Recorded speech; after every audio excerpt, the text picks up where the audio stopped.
وہ اسٹیبلشمنٹ تھی، جنرل فیض تھے، جنرل باجوہ تھے اور عمران خان صاحب تھے. مطلب یہ کہ پولیٹیکلی عمران خان تھے اور اسی سائڈ پہ، اور ان کی بڑی کلوز کوآرڈینیشن تھی. اس کا جو پولیٹیکل فیس تھا وہ عمران خان صاحب، وہ بار بار کہہ رہے تھے یار 30-40 ہزار لوگ ہیں، اگر ہم اس کو نہیں لائیں گے تو کیا کریں گے.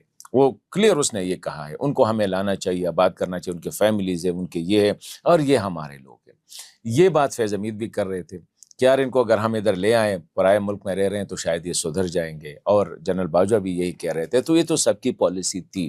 اس میں سیاست اس وقت جو پاکستان تحریک انصاف کی حکومت تھی وہ بھی، اور پاکستان کی تحریک انصاف کی جو صوبائی وہ تھے کوآرڈینیٹر تھے بیرسٹر سیف صاحب، وہ اس پورے ڈائلاگ پروسیس کے کوآرڈینیٹر تھے. آج بھی ان کے ساتھ وہ بڑے انگیج ہیں.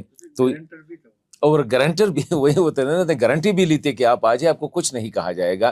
تو میرے خیال میں یہ نہ صرف ملٹری اسٹیبلشمنٹ بلکہ پولیٹیکل اسٹیبلشمنٹ جو تھی وہ بھی اس میں شامل تھی. سیاسی